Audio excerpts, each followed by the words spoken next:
Episode number 60 की starting होती है और टैंग वहाँ से आगे बढ़ती हुई कहता है मॉम, और उसे वहाँ से जाता देख क्यूआई चौंक जाता है। और फिर नैन हैरानी सी कहती है तुम लोग वैसे आपस में क्या बात कर रहे थे। तब टैंग कहता है अंकल हुआंगफू के भाई क्यूआई जानना चाहते थे कि हम लोग कहाँ पर थे। और उसकी ये बातें सुन वो शक भरी नजरों से उसे देखने लगती है और उसे खुद को इस तरह देखता है देख वो हिचकिचाती हुई कहता है सिस्टर इन लॉ, मैं टैंग से अभी बात ही कर रहा था। तो फिर उसकी ये बात सुनने ने उसे कहती है मैं तुम्हारी सिस्टर इन लॉ नहीं हूँ। और फिर वो इस बात पर हंसने लगता है और आगे मन में कहता है ब्रदर तुम तो गए, और मैं वाकई में बड़ी बेसब्री से तुम्हारी इस कहानी का इंतजार कर रहा हूँ। और फिर से शिफ्ट ड्रामा कुछ समय बाद का समय दिखाया जाता है जहाँ पर कॉल पर हुआंगफू कह रहा होता है उन लोगों को तुम जिंदा पकड़ो। तो वो व्यक्ति कहता है यस सर। और फिर नैन उससे कहती है हुआंगफू हमें एक और मामले पर बात करने की जरूरत है। और नैन की ये बातें सुन वो कॉल कट करती हुई कहता है मैं टैंक के मामलों में ज्यादा दखल नहीं दूंगा। और उसको ऐसा कहता देख वो चौंकती हुई कहती है क्या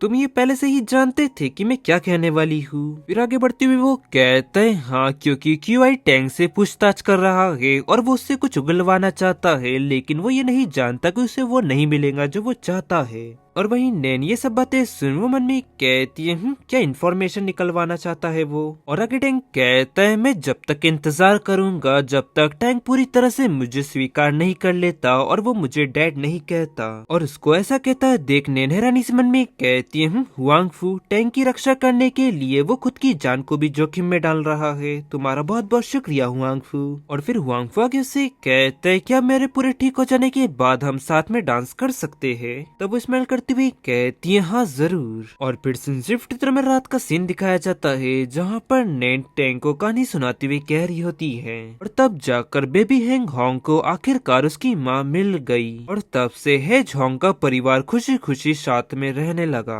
और फिर टैंग हैरानी से आगे कहता है मॉम क्या हम फ्यूचर में अंकल हुआंगफू के साथ यहीं पर रहने वाले हैं। तो फिर इस पर वो उससे कहती है तो क्या टैंग तुम घर वापस जाना चाहते हो। तब वो इस पर कहता है नहीं मुझे यहाँ पर रहना अच्छा लगता है क्योंकि अंकल हुआंगफू को मैं यहाँ पर रोज देख सकता हूँ। तो फिर वो आगे कहती है ठीक है तो फिर हम यहीं पर रहेंगे। ये सुन वो कुछ होती हुई कहता है ठीक है और क्या मॉम हम अभी बाहर नहीं जा सकते। तब वो कहती है नहीं तुम अभी कहीं भी बाहर नहीं जा सकते और अंकल हुआंगफू ने तुम्हारे लिए एक ट्यूटर अपॉइंट किया है और अब वो तुम्हें पढ़ाएंगे यहीं पर। तो फिर वो कहता है ठीक है और वो कहती है चलो अब तुम सो जाओ गुड नाइट। और फिर कुछ समय बाद टैंक सो जाता है और वही नैन उसे देख मन में कहती है चाहे कुछ भी क्यों ना हो जाए टैंक मैं तुम्हें कभी भी चोट नहीं पहुंचने दूंगी। और फिर तभी उसकी नजर कुछ पेपर्स पे पड़ती है और वो उसे उठाती है जो कि टैंक ने पेंटिंग बनाई हुई होती है। और उस पेंटिंग को देख वो मन में कहती है अच्छा अब मेरे समझ में आया कि टैंग ने अपने स्कूल बैग पर लाने पर जोर क्यों दिया क्योंकि उसने इस बैग के अंदर इस पेंटिंग को रखा था। और फिर वो कुछ समय पहले की बात याद करती है जहाँ पर टैंग रोते हुए कहता है